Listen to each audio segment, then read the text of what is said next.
I really want some chocolate cake, but I'm stuck in bed feeling awful. Suddenly, my mother-in-law Grace starts yelling at me to get her a cake right now. I couldn't take it anymore and snapped at her.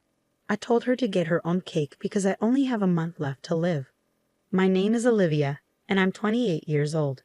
I met my husband David through a friend, and we got married after dating for 3 years. We don't have kids yet, but we're enjoying our time together. David's family owns a small factory with about 30 workers. They're doing pretty well in their area. The company was started by David's late dad and has grown thanks to everyone's hard work. Now David's sister, Sophia, is in charge of the company. She's not married, but she's really good at running the business. David thinks she got her skills from mom because they both have great communication abilities. Sophia is really nice and easy to talk to, even when we first met. Sophia, my sister-in-law, greeted me warmly, calling me cute and expressing her happiness to have me as a sister. As someone who only had brothers, it felt nice to gain a sister. However, despite this pleasant start, there's a problem with my mother-in-law.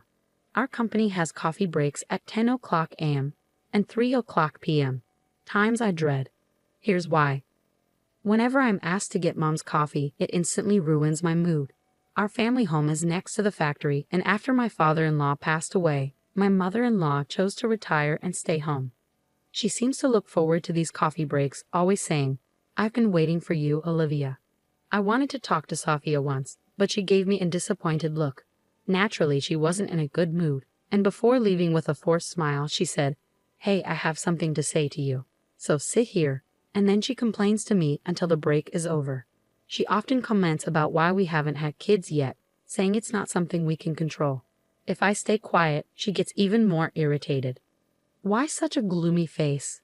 I wonder why David chose someone like you. Plus, even your parents, who knows how long you'll live. The sooner the better. She said that with a sigh. Hearing her talk like that, especially about my parents, really hurts. And there's a reason for that. When David and I decided to get married and met his family, this happened. What? You don't have parents? My mother-in-law looked shocked when I told her. It's not like I never had parents. My mom passed away from cancer when I was 10, and my dad died of a heart attack when I was 20. My memories of my mom are fuzzy, but my dad raised my brother and me all by himself. I deeply regret that he passed away before I could repay his kindness. When people hear about my situation, they usually look at me with pity and say, "You must have had a hard time." But my mother-in-law reacted differently. "So you might not live long either, huh?" She actually said that while I was stunned by her response. It was so rude and insensitive. My husband David told me that despite my shock, my mother-in-law kept complaining, insisting it was an important issue. Should I rethink this marriage? Just as I was considering that, Sophia, who had been quiet until then, suddenly slammed her hand on the table and said, "What are you talking about?" She said it so quietly that everyone in the room froze. Then my mother-in-law said, "Right, Sophia, you agree with me, don't you?" That's what she said. Sophia's response was icy. "What?" I told Mom, "David chose Olivia himself, and she's wonderful. Why can't you support that?" She said this to my mother-in-law with a cold stare. My mother-in-law, who adored her daughter, seemed shocked by Sophia's words. After that, she stopped making mean comments except when we were alone. Even during the coffee breaks, she looked disappointed when I brought her coffee instead of Sophia. Luckily, David and I rented a room near his family home, so I only had to endure her complaints during those 10-minute coffee breaks. I'm relieved we don't live together. But my peace was suddenly shattered that year.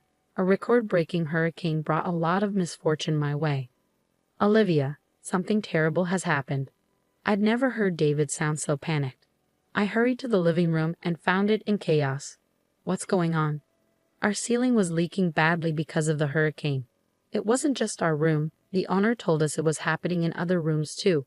It seemed impossible to fix while staying there, so we needed to find somewhere else to live. Sophia suggested cheerfully, "Why worry? Just stay with us. Your commute will be 30 seconds. She said this innocently, so we ended up staying with David's family for a while. Welcome home, David. It must have been tough, but Mom is happy we can live together again. My mother-in-law greeted us warmly, but David mostly ignored her, acting like a rebellious teenager. Then she said, "Oh, Olivia, you're here too. I didn't notice because you're so quiet. Smile more. My husband looked frustrated, and all I could do was force a smile, knowing we'd be staying there for a while. After moving in, I noticed something odd. The first time was during dinner on our first night. Wanting to show my appreciation, I cooked bread, soup, and steak. It wasn't fancy, but my mother-in-law and sister-in-law said it was delicious and finished it all. I felt genuinely relieved. After a while, my mother-in-law suddenly stood up and brought a container from the fridge, humming a tune. She opened it and piled a ton of its contents onto her steak.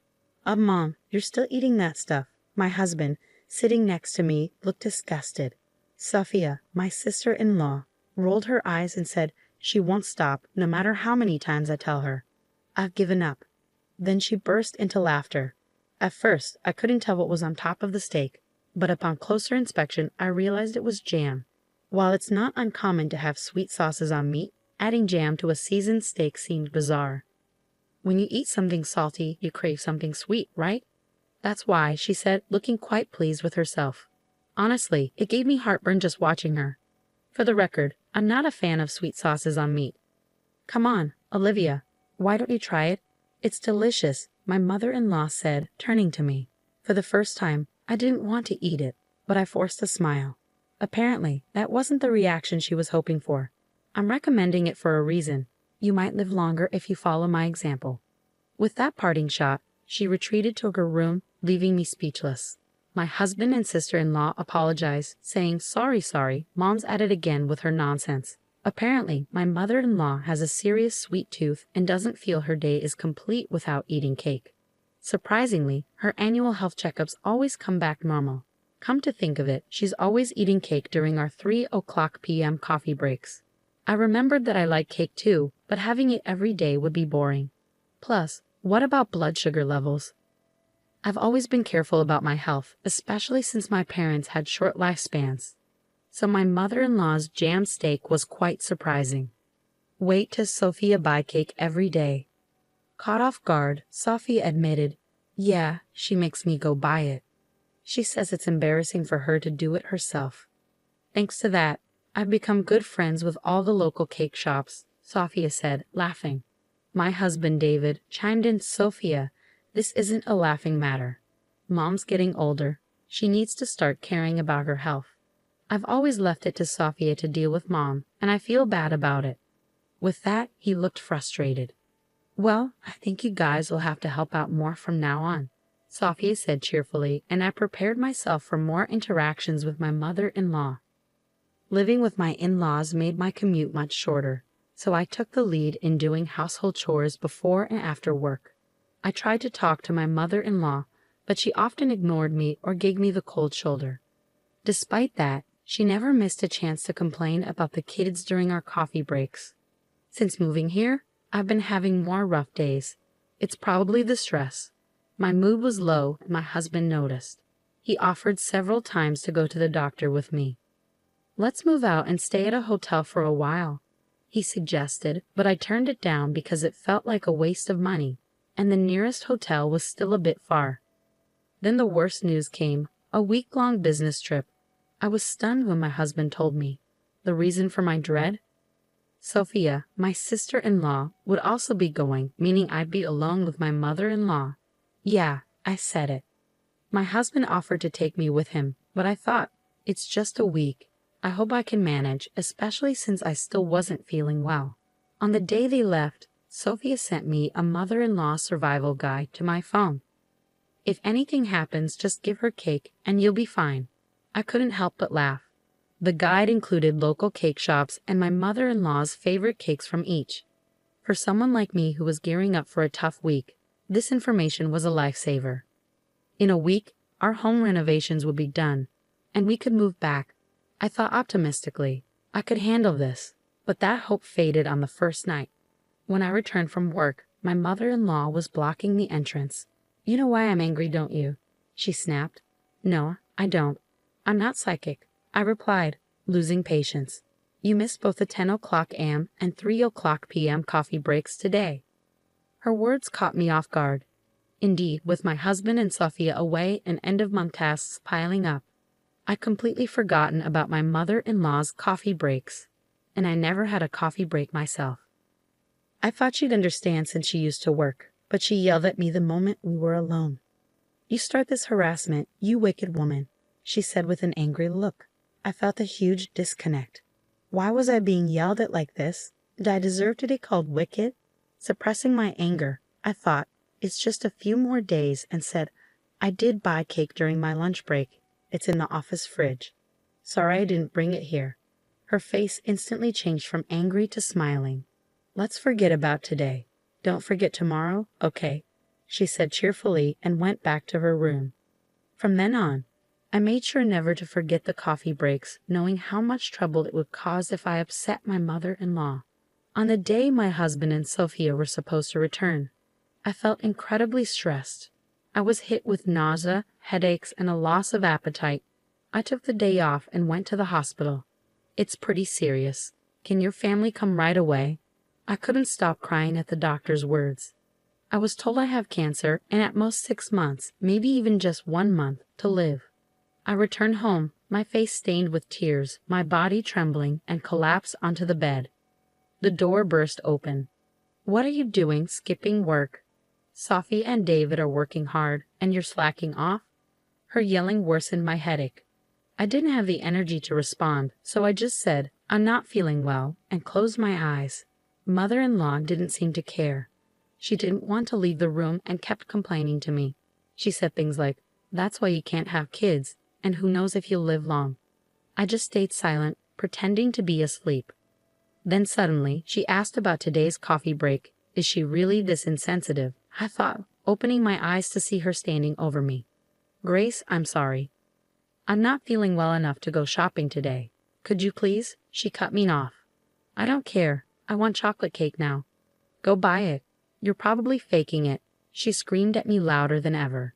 My frustration exploded at the woman in front of me, who was acting selfishly like a child. "Shut up. Listen to me. I have 1 month to live. Go buy your own damn cake, you idiot." My words seemed to shock my mother-in-law, who stared at me wide-eyed. Then, from behind her, "Mom, what are you doing? And Olivia, what do you mean by 1 more month?" My husband, looking pale, and my sister-in-law, equally concerned, were standing there. "Oh, weren't you supposed to come back tomorrow?"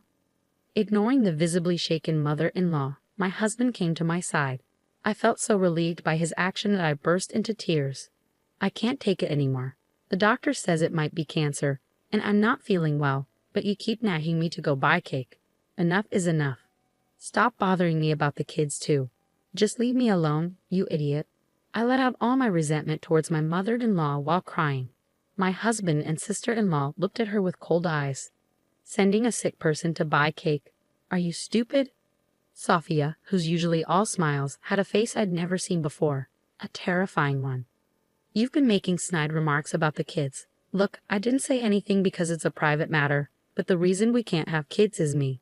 My husband raised his voice as he said this. In reality, about a year after we got married, we consulted a doctor because we were having trouble conceiving. The test showed that I was fine, but my husband's numbers were low. He felt really down about it and kept apologizing to me with a sad face. I didn't want to make him feel that way, so I avoided talking about kids as much as possible. I did want children, but I thought life with just my husband was enough. I never considered leaving him because we couldn't have kids. I didn't tell my mother-in-law because I knew she'd start nagging. She listened to my husband's words with a face like her soul had been sucked out. Just then, my cell phone rang. The caller ID showed it was the hospital. "Hello, yes, right now. My husband just got home." "Okay, understood."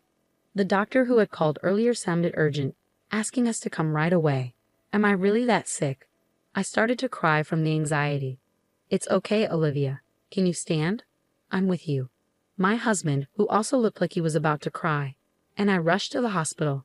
As we were leaving, I caught a glimpse of my mother-in-law getting a stern lecture from Sophia. When we arrived at the hospital, we were immediately ushered into a room where the doctor and even the hospital director were waiting to offer us a deep apology.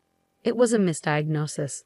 According to the doctor, they had mixed up my medical records with another patient who had the same name and birth date as me. I couldn't believe such a thing could happen, but the doctor did look extremely worn out.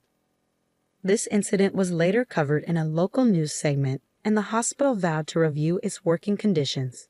We were then referred to another hospital. When we returned to my in-laws' house, my mother-in-law seemed to have been scolded by Sophia and was shrinking in her seat. Sophia later told me she was worried that her newlywed son might lose his wife and be heartbroken. It might be love turned inside out, but it was a real hassle seeing our tear-streaked faces. Even my mother-in-law broke down. Did I really do something that bad? She started crying. So what about Olivia? Sophia asked with a concerned look. I'm pregnant, I said, tears of joy filling my eyes. My husband was also shedding tears of happiness beside me. We immediately went to the maternity hospital as advised. It's still early, but yes, you're pregnant. We can confirm the heartbeat. Hearing that, we both burst into tears, even though we were in a hospital. Sophia also cried, saying, I'm so glad, so very glad. As for what happened next, Sophia got engaged to her long-term boyfriend and moved to another state with him after quitting her job. We had heard about this beforehand, so it wasn't a surprise. My husband, who was taking over as the new CEO, seemed to have his hands full with client visits. The business trip, by the way, was for that reason. He told me later that he was able to come home a day early because it ended sooner than expected. Mother-in-law seemed to know nothing about it. What? Getting married, quitting her job, and moving to another state. She was shocked. Sophia told her, Yeah, I told you. Remember? Well, it doesn't matter. It's settled. Mother-in-law was in a daze, and we all laughed. We returned home to find our leaky roof repaired and our room looking brand new. We cheered in delight. Things remained awkward with mother-in-law. My husband was angrier than I was and said he never wanted to see her again. But mother-in-law started showing up occasionally during our coffee breaks, holding not cake but small snacks like biscuits. She had stopped the daily cakes and jam steaks, apparently trying to be more health-conscious now that she knew a grandchild was on the way. Employees who had worked there since my father-in-law was CEO seemed happy to see mother-in-law. So I realized she wasn't inherently a bad person. Our conversations gradually increased, and she stopped complaining. When our daughter Emma was born, mother-in-law transformed. She started doing things like buying diapers and leaving side dishes for dinner, saying, Feel free to eat. You're always working so hard. Even when she knew I was home, she'd send a message and leave without ringing the doorbell. The side dishes were in a cooler, and I appreciated her thoughtfulness. I felt I could get along with this version of mother-in-law. What really convinced me was when Emma was born. Mother-in-law took my hand and said, Thank you, Olivia. Really, thank you. Seeing her tears, I knew she was sincere. Sophia also seems to be doing well and recently announced her pregnancy. It seems like it won't be long before we all gather at the in-laws' house for a friendly meal.